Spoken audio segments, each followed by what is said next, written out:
Welcome, day 4 of the wrap up here at the Nutrien Classic 2022. Co-host today, Mrs. Amanda Hollis.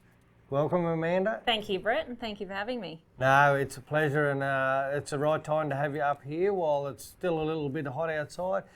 Tim can get the horses fed, watered, rugged, and put away, and everything's good. Feed and water the kids. Perfect. Good Beautiful. man, that Tim. Thanks for asking me. Yeah, no, lovely. So today we started 7 o'clock start. Everyone had a little sleep in with the second round of the Martin Stock Haulage Open Camp Draft. There we've seen some big runs put together with their first round runs. Yeah. So sitting up there on the leaderboard, we got 4 people on 180 points. We've seen Luke Cheney put 89 points with his 91, 180 points. Kate Southern, she's a Blue Badger, 89, 91. Yep. Matt Holtz, riding Fiona DePetta's Taraway Grace, 91 points in the first round, 89 today. Big effort, isn't it? Absolutely. Coming off a big win at the Dumbo right. New Year's Day camp draft, so in form.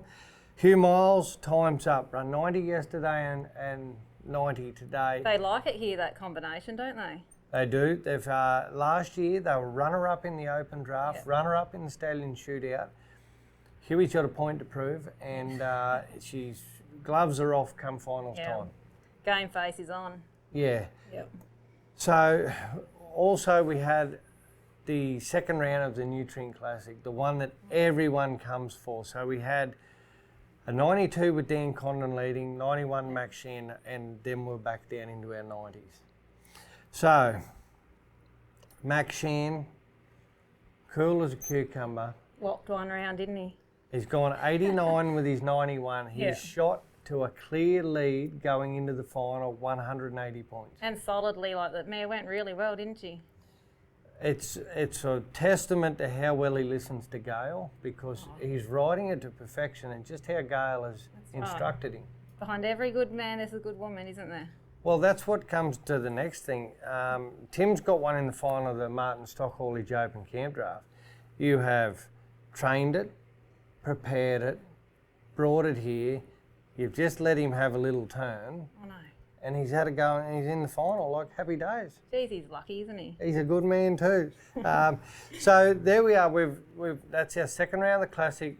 That's been run. So the draw's out for that. They'd all be sitting there like, Gay Waterhouse and Adrian Bott. They'd all be looking at strategies, what cattle are coming in, who's got the draw, who doesn't, where it's going to be. I see Will Durkin on 178 points. He's first out with fresh yard of cattle. He drew first out, didn't he? Drew first out, 178. We've seen last year Ben Hall got the lead right from the first run out. Yeah. And no one even looked like catching. I put the pressure on. So Going back to that second round, there's a credit to the cattle donors in that. Geez, those cattle were beautiful. Yes. They just went round and round. That was Lindsay and Jen Knight's cattle. They were just phenomenal, and that's what drafting. We can have the competitors, the horses, but they're nothing without the quality cattle. And those horses just went really well. Yeah. There's a lot of good quality there.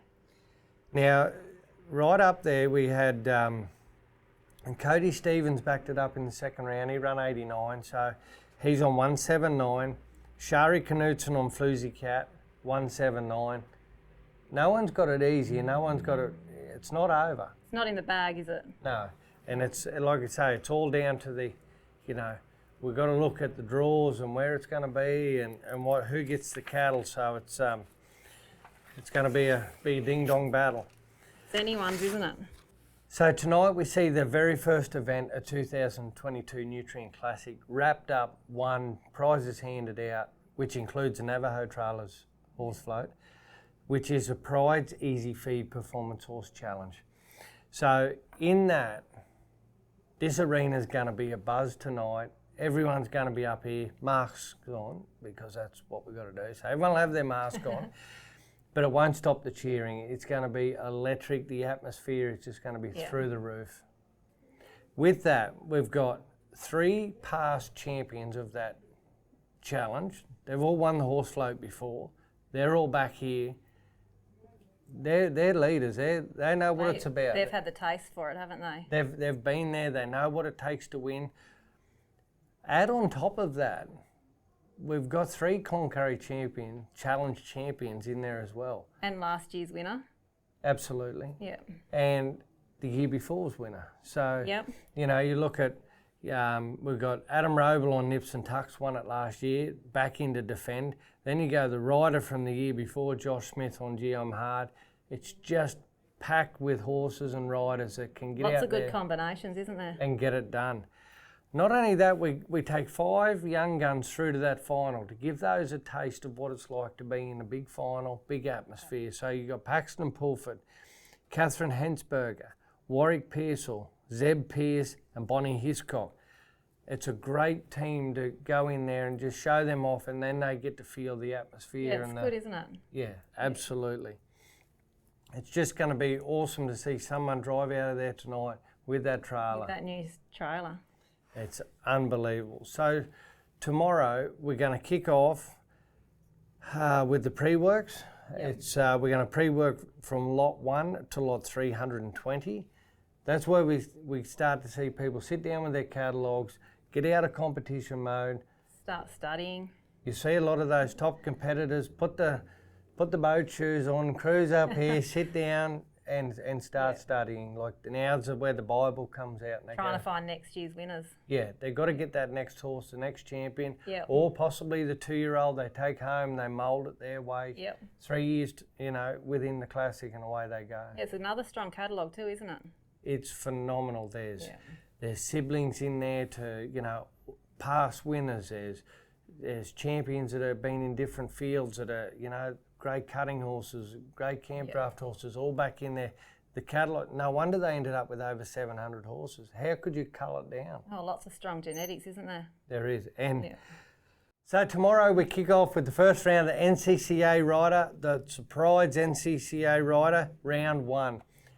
That's where we see the big guns come out. Best of the best from each association.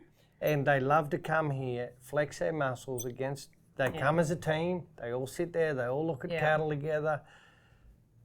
That's when the rivalry starts. They want to flex their muscles to get out there and show who's got the best association. Yeah.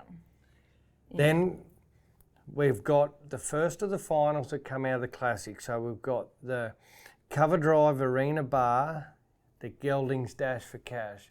So we take your top geldings, they go down there and they run off for that money. It's a big effort from those geldings, isn't it? 4 rounds. Well, when you see the likes of that year that Zane Haberman come down with Hang Time, he come out and he won the geldings incentive, turned around and he was second in the Classic. Yeah. Like, they just go round for round, It's unreal, isn't it? Yep. Yeah. Then we have the Foresight Masters final, where we've got Morgan Webb, who's absolutely on fire. He has everything he's touched this week has just turned to gold. Just going round and around, isn't he? Yeah, it's like the merry-go-round. Here comes Morgan. Here he goes again. Yeah. So there it is. Morgan's in. He's at 87, but there's another guy that has the merry-go-round effect too. Ben Hall sitting there on 85. He doesn't go too bad either, does he? Yeah, like he's like the Dodgem car. No. He's just spinning and going flat out around everywhere. We're just around there trying to bump him out of the road. Yeah, but we don't have much luck at it. No, not at all.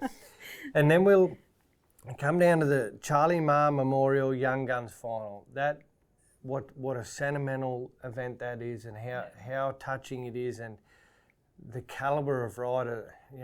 Matt Moffat, 2 times winner. He's back in there again with 89 points. Yeah, it's strong, isn't it? He's had a real taste for it. Oh yeah, he knows what victory tastes like, and he's going again. Yeah, he's They're right. good, a lot of good competitors, isn't there, in those young guns? And good horses and horses you wouldn't see them normally ride. So it's great. It's a great time to see these young guys come through and what they can do. It's a good opportunity for them, isn't it? Absolutely. So that is day 4 here at the Nutrien Classic. Day 5 is just going to be an absolute bottler when we start to see some pre-work horses. People will be marking them up in the calendars. The stables will come alive from tomorrow. People will see a horse. They'll be down to check them off. Amanda, I believe you've got 3 horses in yourself. Yeah, we've got 3 this year. Yeah. Come on, tell us all about Timmy. It'd be filthy if you didn't give him a plug up here. Yeah, no, we just got a little ID gelding, 2-year-old, and a one more daddy gelding. That's a 3-year-old and a 3-year-old Conray mare. And I think 2 of them are out open drafters and one's bred open drafters. So they should be decent enough, yeah. And that's the thing that we all talk about is the strength of the mare power. And I don't think there's as stronger mare genetics as the Hollis family genetics from, back with you look at Bruce, 2 Gold Cup winners. Just those good old mares that they've just kept breeding on and on, haven't they? We've been fortunate enough to have access to a bit of it, and hopefully we can keep going on with it, You look at, the older mares like, was it a Bell and Old Select. And then you'd go down to a Flojo. Flojo, Style, Caress. They've had a few, very special. Yeah. And you can tell why they're good when you get on their progeny and chase cattle. They just know what to do. Yeah, and Tim, it's great to see him carrying that forward and be able to. Oh, it's nice for her. Yeah, and Kerry's here. She's there watching all the horses go around, and she really enjoys it too. It's nice. Yeah. And it's great that it's been a family thing. Tim's judged here, and he loves all that. Oh, he's very passionate for it. Yeah, loves it. Yeah. No, well, that's great. Well, I'd just like to hope that if you're out there watching Tim, those water buckets are full, the kids are fed, and the pyjamas are on. Amanda's going to have a quiet. We're going to the bar, aren't we? Quiet dozen stubbies, and then she'll be down. So that's a wrap up for day 4, guys. We can't wait to get back here with day 5. We're going to have the winners of the challenge. We're going to have the wrap up of the pre-works. Then we're going to see some finals tomorrow night. It'll be a good day. It's going to be huge. Huge, and it's only going to get better as it goes on too, I think. Stay tuned for day 5 wrap up from the 2022 Nutrien Classic.